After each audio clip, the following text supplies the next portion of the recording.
¿Y si te dijera que la figura más venerada del cristianismo después de Jesús es también una de las más rechazadas por millones de creyentes?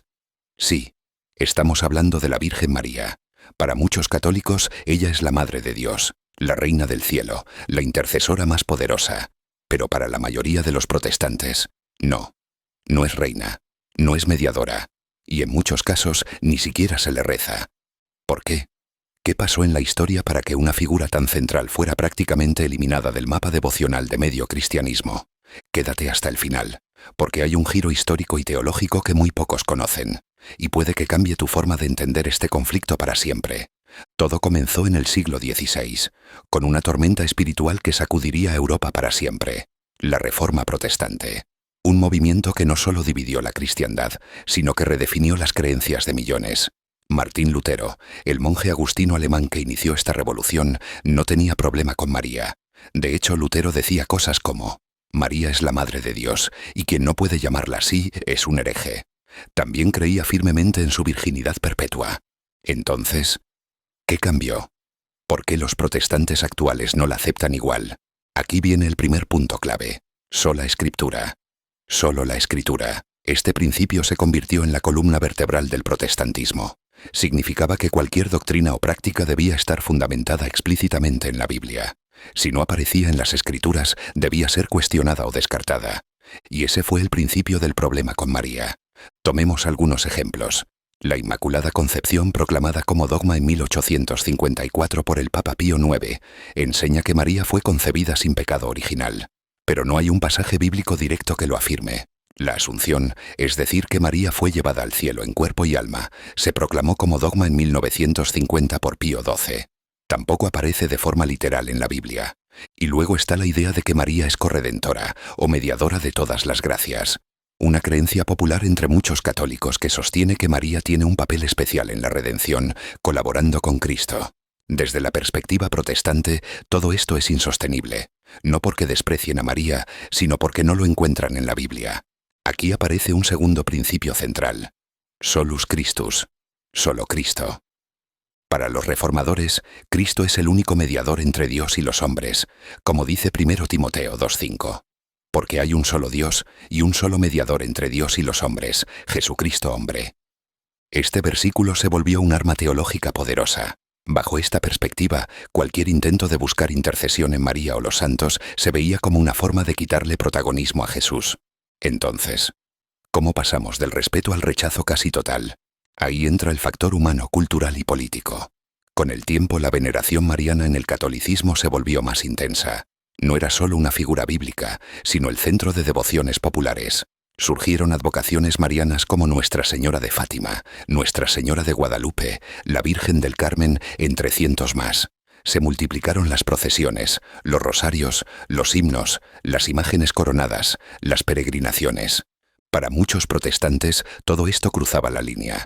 Ya no parecía una veneración respetuosa, sino una forma de idolatría encubierta. Y para una fe que se formó precisamente en oposición a los excesos del catolicismo medieval, esto se volvió inaceptable. Pero aquí hay algo que casi nadie te cuenta. Los primeros reformadores no rechazaron a María como muchos creen hoy. Ulrico Zwinglio, reformador suizo, la llamó la más noble, santa, pura y virgen Madre de Dios. Juan Calvino, el gran reformador de Ginebra, dijo que Dios le concedió un honor que no puede ser igualado. Incluso Lutero escribió himnos a la Virgen y celebraba sus fiestas litúrgicas. Entonces, ¿qué pasó?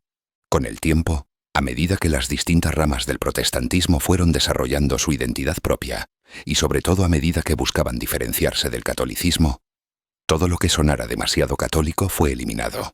Imágenes, incienso, altares, reliquias, y sí, también la figura de María. En el siglo XVII la distancia ya era insalvable.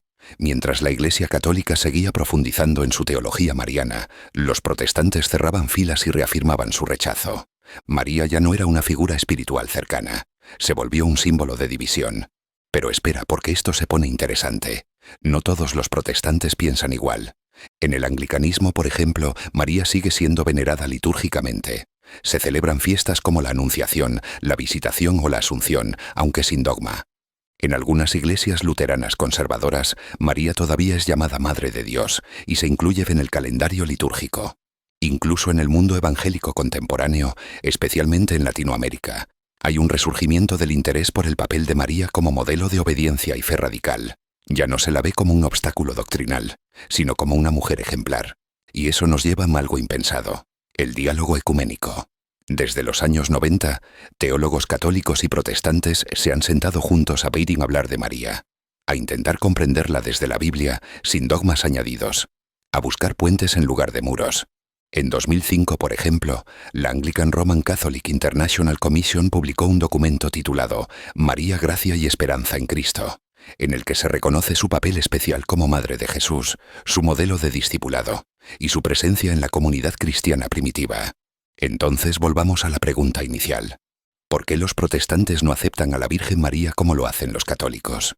Podemos resumirlo así: porque muchas doctrinas marianas no están explícitamente en la Biblia, porque el principio de solo Cristo excluye toda mediación adicional, porque temen que la devoción a María desplace a Jesús, porque quieren diferenciarse del catolicismo en sus formas y tradiciones, porque en muchos casos han heredado siglos de polarización religiosa. Y sin embargo, hay algo profundamente irónico en todo esto. María fue la primera creyente, la primera en decir sí a Dios, la primera en cargar con el escándalo, el riesgo y la misión de traer al Salvador al mundo. Una mujer joven, valiente, decidida, que cantó una de las oraciones más revolucionarias de toda la Biblia, el Magnificat, donde habla de que Dios derriba a los poderosos y exalta a los humildes.